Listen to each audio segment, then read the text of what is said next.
आज हम लोग बात करेंगे कि कौन से फैक्टर्स को कंसिडर करना चाहिए before picking up a stock और इन्वेस्टिंग इन इट। तो सबसे पहला होता है कि करंट मार्केट प्राइस जो स्टॉक का है it has to be lesser than the intrinsic value. तो इंट्रिंसिक वैल्यू होता क्या है?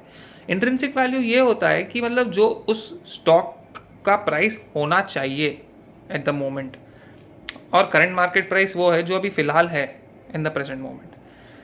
तो next factor is P ratio. P ratio का सिंपल मतलब है, इसका ये अर्थ है कि मतलब आप 1 रुपया कमाने के लिए कितना पैसा इन्वेस्ट कर रहे हो, तो वो जितना कम होगा पी रेशियो उतना अच्छा। और नेक्स्ट रेशियो है पी बी रेशियो, यानी कि price to book value ratio. तो अब इसमें हम लोग तो यही चाहेंगे कि book value of the share ज़्यादा हो। तो इसका मतलब ये होता है कि price to book value ratio जो भी है it has to be less. जितना कम ये रेशियो होगा उतना अच्छा। तो 1 to 2, जो भी अगर 1 भी होता है या 2 भी होता है दैट इज़ कंसिडर्ड गुड। तो जितना कम उतना अच्छा आप लेकर के चलिए। तो नेक्स्ट फैक्टर होगा, अब सोर्स ऑफ फाइनेंसिंग पे आते हैं। तो डेट टू इक्विटी रेशियो। अब डेट टू इक्विटी रेशियो में अब इसमें 2-3 तरीके के एनालिसिस करेंगे हम, सिनेरियो पे डिपेंड करेगा, ठीक है। वैसे तो that is the cheapest source, पर डेट टू इक्विटी रेशियो जितना कम उतना अच्छा भी बोलते हैं। पर इक्विटी, अब जैसे कोई स्टार्टअप है वो तो इक्विटी तब लेगा क्योंकि लोन तो उसे मिलेगा नहीं। अब जैसे जैसे एस्टैब्लिश होगा वो इक्विटी देना बंद करेगा और डेट पे ज़्यादा ध्यान देगा, क्योंकि अब उसे लोन मिलेगा भी and it is cheaper source of financing. पर डेट ज़्यादा भी हो तो दिक्कत, क्योंकि डेट टू इक्विटी रेशियो जितना कम उतना अच्छा। तो अब इसमें अब 2-3 चीज़ें आपको देखना पड़ेगा, ठीक है। अब इसमें अब फैक्टर क्या होता है कि इन केस डेट बहुत ज़्यादा है तो अब आपको ये चीज़ पे ध्यान रखना पड़ेगा कि इसकी कैश फ्लो कैसी है, इसकी रिपेमेंट कैपेसिटी कैसी है। अब आपको वो कैसे पता चले? तब अब आपको उसकी जो रिपेमेंट कैपेसिटी है वो पता चलेगी करंट रेशियो से, जो कि है current assets by current liabilities.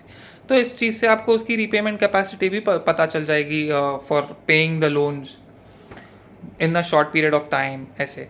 तो करंट रेशियो जितना अच्छा उतना बढ़िया रीपेमेंट उसकी कैपेसिटी है। तो जनरली करंट रेशियो 2 ज़्यादा अच्छा होता है, तो जितना ज़्यादा उतना अच्छा। तो ये आप एक स्टैंडर्ड बना करके चलिए। तो ओवरऑल ये इम्पॉर्टेंट है चीज़ें देखनी, और इसके ऊपर भी एक सिंपल फंडे हैं, नथिंग कॉम्प्लेक्स। अब आप एक बिजनेस को स्टडी कर रहे हो तो मेन चीज़ें आप क्या देखोगे?